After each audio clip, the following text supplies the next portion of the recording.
Hola, señor Requena, ¿cómo está? Muy buenas tardes. ¿Qué tal, Manuela? ¿Cómo está? Buenas tardes. Bien, José, bueno, cuéntame primero tu impresión, vamos por partes, del día de ayer. No sé si coincides, la más golpeada, y creo que era algo que se podía anticipar, la candidata Keiko Fujimori, no sé si la perdedora, pero sí la piñata de la tarde.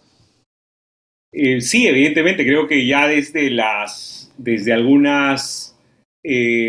dos jornadas previas en que era mencionada en un tono similar al que recibió ayer, pues esto se veía venir, efectivamente, creo que ha sido la más golpeada. En la mayoría de casos ha reaccionado, creo, de manera un poco errática, Mm. ¿no? Esta risa nerviosa que tú describías es una de estas respuestas precisamente. Yo te diría que incluso, fíjate que hubo ratos en los que López Aliaga también fue atacado. Él como que tuvo un mejor modo de salir del apuro, al margen de lo que uno pueda pensar de sus respectivas posiciones políticas, ¿no? Pero evidentemente creo que la piñata de la noche fue la señora Fujimori. Ahora, no sé si eso repercute en algo con su votante duro, ¿no? Que creo que es el que le está sosteniendo en estas últimas mediciones. Sí, eso, aprovechando que conversamos de eso, es algo que te quería preguntar, ¿no? Van a haber algunos candidatos para quienes quizás el debate sí era un poco más importante, sobre todo buscando convencer a parte de ese 36% del electorado que todavía no se decide por un candidato o por una candidata, mientras que para otros quizás es indiferente, ¿no? Es un voto de arrastre que ya tiene mucho tiempo convencido de este voto. ¿Para quién crees que en balance de estos 3 días podría quizás darle un empujoncito en las encuestas? ¿Quién te parece que ha tenido de repente un buen desempeño que podría ayudarle? Mira, y yo a lo largo de las tres jornadas, te diré, los más articulados en ese orden han sido Marisol Perestello, Mesías Guevara, Coincido. y algo más atrás, quizás Roberto Chiaver, ¿no? Creo que alguien que ha aprovechado, que ha querido aprovechar con golpes puntuales, ha sido Enrique Valderrama. Creo que hubo un par de ocasiones, una de ellas en las que a Nieto lo dejó en la práctica sin respuesta, porque Nieto ya no tenía minutos para responder. Sí. Entonces, pero claro, de esos cuatro están muy rezagados en un espacio, la verdad, bastante fragmentado, en el que quizás han despertado muchas simpatías, pero parece difícil que a estas alturas puedan dar algún salto. Tendría que ser un salto muy grande para poder alcanzar a los, a Sí. los, a los punteros, ¿no? Un repunte, ¿no? Bueno, vemos que están encabezando Keiko Fujimori, Rafael López Aliaga, y se ha empezado a mencionar en estos días la presencia de Roberto Sánchez, que ya cuando llegó al debate se hablaba de cómo habría estado creciendo en las encuestas y probablemente, no sé si coincides conmigo, ha sabido capitalizar, ¿no?, ese crecimiento y ha podido apelar directamente al votante de Pedro Castillo, a una parte de la población, buscando relacionarse mucho con él, ¿no? Llegando al debate diciendo, bueno, estoy portando el sombrero de Pedro Castillo Libertad, una serie de consignas, ¿no? Que de repente podrían post debate ayudar a que incluso siga subiendo en las encuestas. ¿Cómo lo ves tú? Bueno, sí, ese y otros elementos sin duda pueden hacer que Sánchez se mueva. Hay que notar que las dos encuestas que marcan un crecimiento suyo son las de Ipsos. Bueno, ya IEP lo había Sí. reportado antes, pero luego más recientemente Datum en la encuesta e Ipsos en el simulacro. Pero lo que circuló hoy, la encuesta de CPI, lo tiene mucho más atrás, ¿no? Habrá que ver, en cualquier caso, creo que solamente siguiendo la Ipsos, que es la que está haciendo un seguimiento un poco más sistemático, al menos a nivel de simulacro, creo que nos podría dar a mayores luces, lo cual sería todo un mérito, ¿no? Considerando que Sánchez es parte de este Congreso muy desprestigiado, que además, así como tiene la simpatía que todavía arrastra un sector importante de la población respecto a Pedro Castillo, también tiene para sus detractores en su haber el haber sido ministro de Castillo, ¿no? Entonces, Claro. vamos a ver cómo lidia de hecho, es el único ministro que estuvo con Castillo del inicio al final, ¿no? Entonces, vamos a ver cómo esto tiene alguna implicancia, pero claro, él en las jornadas del debate, para regresar al tema que nos convoca, creo que en general ha tenido un desempeño correcto, no ha brillado, pero tampoco ha tenido alguna metida de pata significativa. ¿No? Yo creo que en líneas gruesas el debate ha sido como un espacio en el que los más pequeños han querido destacar y en el que ninguno de los grandes ha terminado brillando, Mm. ¿no? Porque esa es otra ausencia. Uno no ve un ganador, uno no ve no sé, lo que fue quizás sin necesariamente un resultado electoral, pero sí llevándose todos los titulares, uno no ve al Fernando Olivera del 16 cuando enfrentó a García, o uno no ve al Jorge Muñoz del 18 cuando aprovechó la ausencia de Rayardo y destacó, ¿no? Entonces, eso no se ha visto.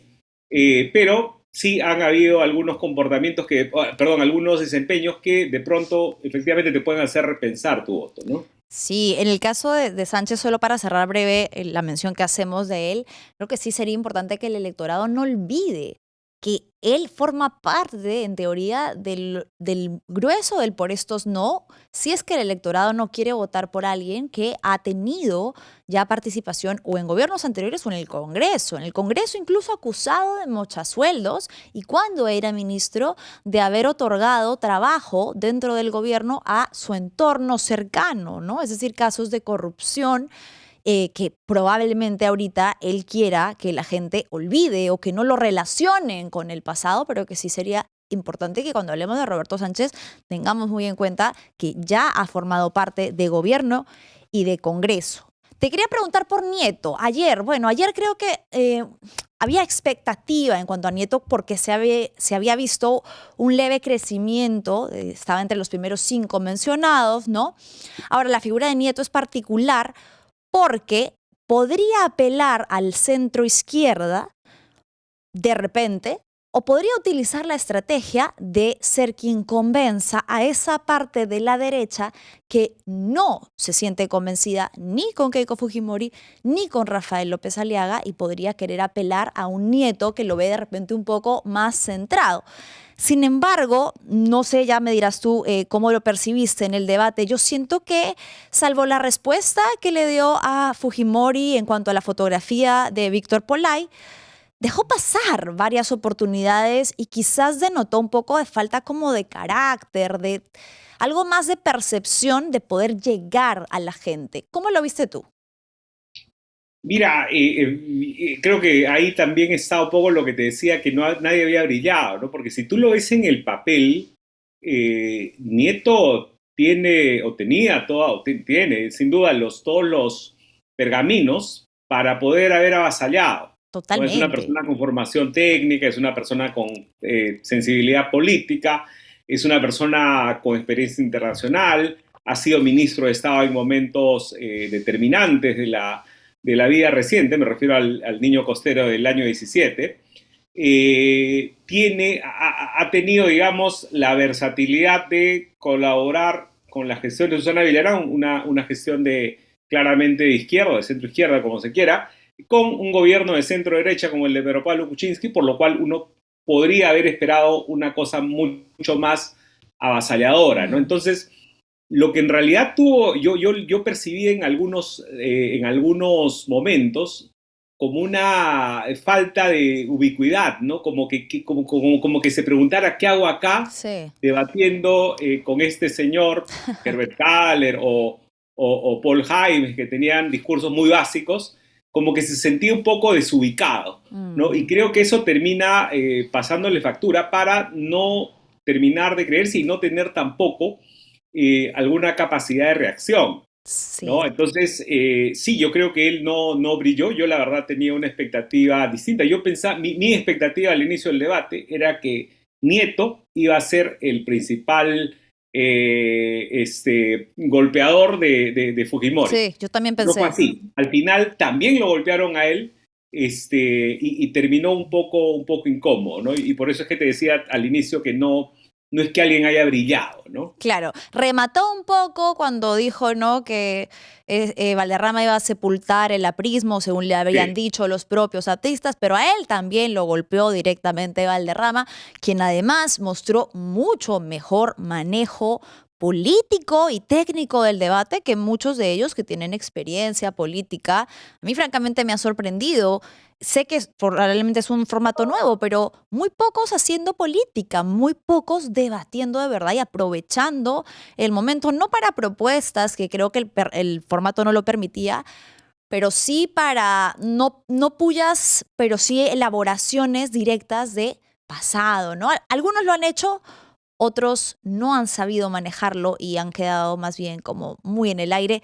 Una decepción grande, creo, no sé si coincides también, López Chau. Probablemente la gente que quería saber un poco más de López Chau ha quedado decepcionada porque no ha resaltado, tanto que no lo mencionan mucho.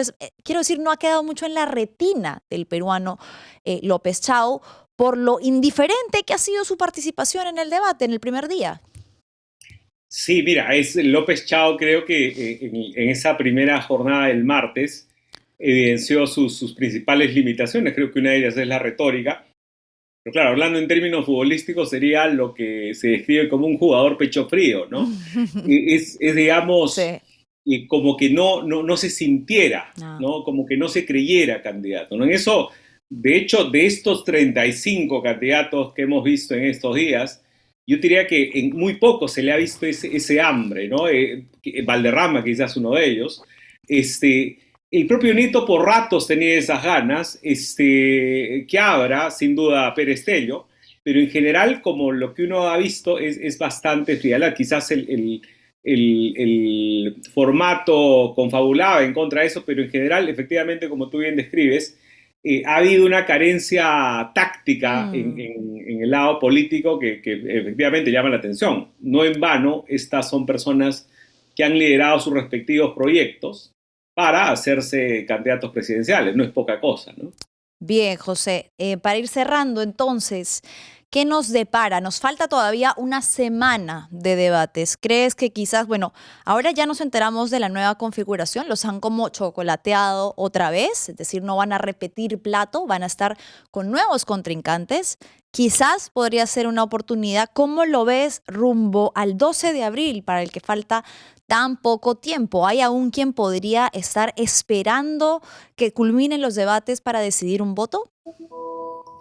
Mira, yo creo que, digamos, creo que lo máximo que podrían aspirar los participantes es a que los votos no se les vayan, ¿no? Porque Mm. creo que lo principal es que hay varios, yo te diría que el elector, que creo que eso es una cosa, es un dato interesante, pero yo conversaba ayer con gente de televisión y se sorprendían del interés que había causado el debate en términos de audiencia, ¿no? Entonces, hay sin duda la gente interesándose por Sí. la política, ¿no? Pero claro, si lo que ven en general son desempeños mediocres o decepcionantes, pues como te digo, lo que tendrían que aspirar los candidatos, más que no crecer, es a No que se los vayan. votos no se les vayan, ¿no? Porque creo que invitan a eso, lamentablemente, lo que se está viendo en estos días. Bien, José, muchísimas gracias por habernos acompañado y por tu análisis. Veremos entonces qué nos depara el destino hacia el 12 de abril.